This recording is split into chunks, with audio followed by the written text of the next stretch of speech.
Ahora vamos a hablar del tema, vamos a ver el rol del periodista en el combate de la desinformación. Y para esto vamos a poner como ejemplo, o vamos a empezar diciendo que la Organización Mundial de Salud decretó en su momento el fin de la emergencia internacional por el COVID, y como es sabido, el virus desencadenó una alarma sanitaria planetaria y también supuso trastornos económicos, restricciones en la movilidad y una fuente agitación social, que en muchos casos se tradujo en la proliferación de rumores, mentiras y también bulos en el entorno mediático.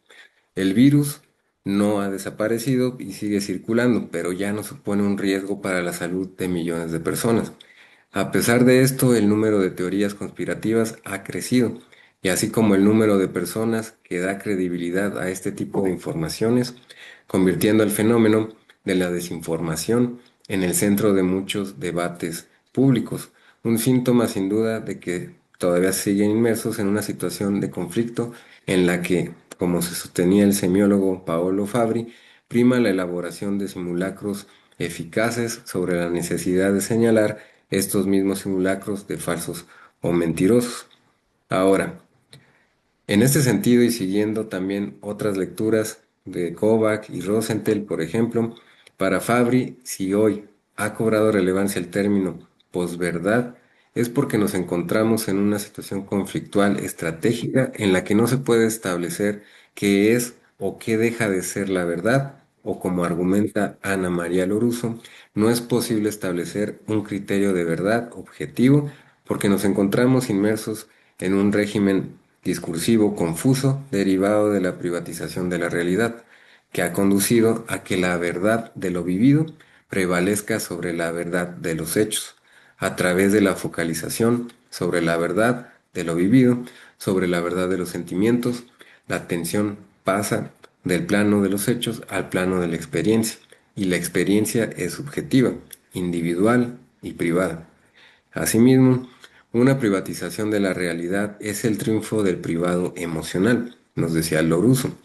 La posverdad, desde este punto de vista, no se definiría como mera información falsa, sino como un fenómeno que, al igual que las fake news, formaría parte de un programa de desinformación eficaz, y esto quiere decir de un programa plagado de múltiples formas informativas que se interpretan como verdaderas por parte de un conjunto de sujetos y cuya difusión influye sobre el sentido de la realidad de una determinada comunidad social. Por ejemplo, cuando se decía que la Tierra es plana. También la pandemia, se puede decir, o se podría contemplar que la pandemia es una invención, como lo mencionaban varios. Y o también un otro ejemplo, que el cambio climático no existe, o el holocausto nunca tuvo lugar.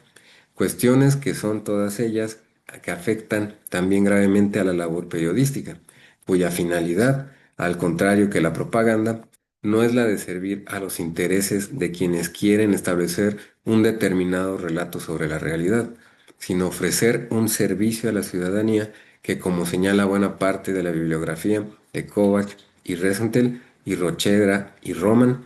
contribuya a un mejor conocimiento de la realidad social y, en la medida de lo posible, en detrimento de miradas sesgadas, interesadas o incluso premeditadamente falsas. Por ejemplo, Donald Trump, no habiendo llegado a ser presidente de Estados Unidos en el año 2012, afirmó que el concepto del calentamiento global era un invento chino, con el que se pretendía frenar el progreso económico occidental, más concretamente el de la industria estadounidense.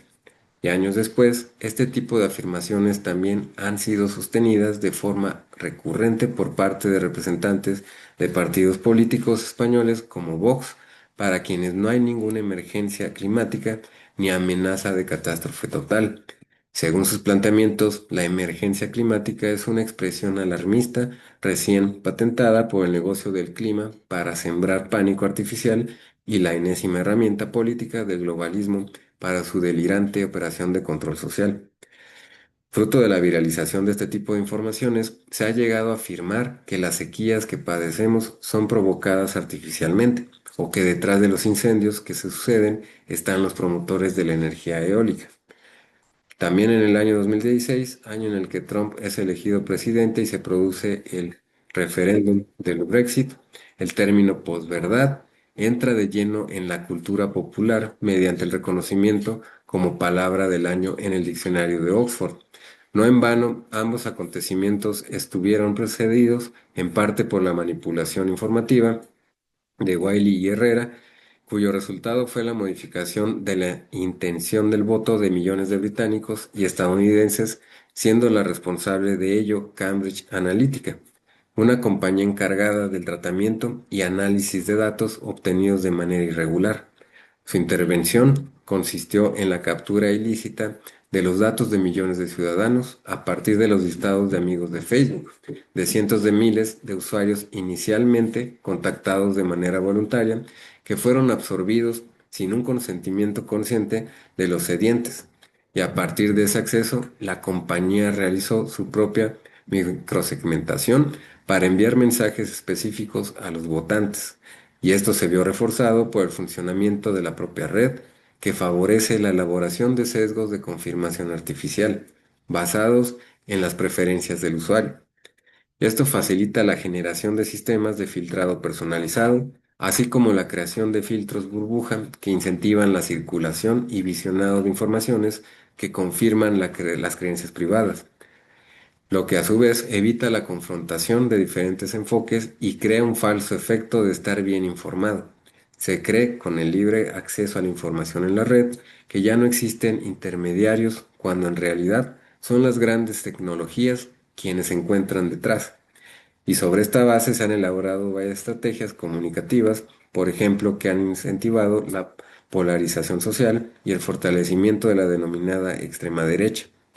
Ahora, se suele definir el término verdad como la correspondencia entre lo que se dice y los hechos. Sin embargo, si atendemos al clima de polarización mediática en el que nos encontramos inmersos, esta definición no es muy útil, dado que ello que se interpreta como verdadero por parte de una comunidad social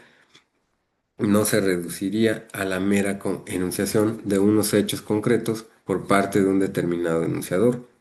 En todo proceso comunicativo, también en el de informar, un factor fundamental es la labor interpretativa del destinatario y por lo tanto su sistema de creencias, así como su modo de leer y descifrar la realidad. En ese sentido, aquel que trata de anunciar la verdad, incluidos los periodistas, deben tomar en consideración a quién dirige su mensaje, para así poder elaborar un discurso eficaz. Y esto quiere decir que logre ser creíble y convincente a la hora de presentar unos hechos como verdaderos. Tomando esto en consideración, cobra relevancia una disciplina como la semiótica, según la cual el término verdad se define como un efecto de sentido que se produce en el discurso y por lo tanto que requiere del uso de un determinado conjunto de estrategias para que aquello que se cuenta resulta verosímil a un determinado destinatario. Como señala Jorge Lozano, en Persuasión, Estrategias del Creer, comunicar no ha de entenderse única y exclusivamente como un hacer saber, en el que el receptor permanece pasivo. Comunicar es una operación mucho más compleja que implica, por un lado, un hacer persuasivo por parte de quien elabora el mensaje y por otro, un hacer interpretativo por parte de quien lo recibe. Y en este sentido, como ya sostuvieron Humberto Eco y Paolo Fabri en los años 60 del pasado siglo, el destinatario no se limita a recibir pasivamente los mensajes que se emiten a través de los medios de comunicación, sino que es capaz de decodificar un mensaje de un modo distinto como desea el emisor. Y esto quiere decir que el destinatario no cree acríticamente todo lo que le cuentan, y es mediante un hacer interpretativo que cree que lo que le proponen es verdad. Según el planteamiento semiótico, cuando se sostiene que la desinformación se ha de combatir con la verdad, esto no significa únicamente producir discursos ontológicamente verdaderos, sino que también deben ser capaces de provocar credulidad en el destinatario, porque tal y como sostiene Eco, la puesta en circulación de noticias falsas muchas veces se hace sabiendo que pronto serán descubiertas como tales, porque su función no es la de instaurar falsas creencias, sino la de desmantelar las creencias asentadas. Y en este sentido, El reto en el presente, o lo que estamos viendo en el tema, sería doble. Por un lado, identificar de qué modo se trata de generar una desinformación eficaz a través de fake news y otro tipo de estrategias asociadas a los entornos digitales. Y por otro lado, de qué modo es posible restaurar un consenso en torno a verdades previamente aceptadas, sobre todo en relación con un creciente sector de la población que siente desapego por el conocimiento científico, la racionalidad, el periodismo y los sistemas democráticos. Ahora, defender esta posición, tal y como señaló Eco, nada tiene que ver con el relativismo, sino más bien con los criterios del pragmatismo peirceano y de su propia teoría del realismo negativo,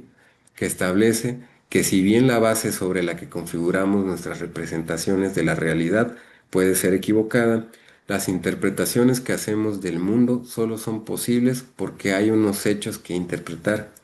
Desde este punto de vista, si unas interpretaciones prevalecen sobre otras, se asientan y crean cohesión y comunidad. Y no es debido únicamente a la casualidad, sino también a un largo proceso que se basa en criterios como la de la adecuación, la oportunidad, la plausibilidad, la pertinencia y por supuesto en algo tan fundamental como el sentido común. Y al respecto, si bien es cierto que la labor periodística no tiene como principal función reforzar o rebajar el sentido común de una comunidad dada, el hecho de que sea capaz de aportar datos o hechos de la manera más inapelable que sea posible puede servir en ocasiones para confirmar ese sentido común y en otras para derribarlo. Y hasta aquí vamos a concluir este tema y esta cápsula y vamos a empezar en la siguiente cápsula hablando sobre las herramientas digitales para la verificación de datos.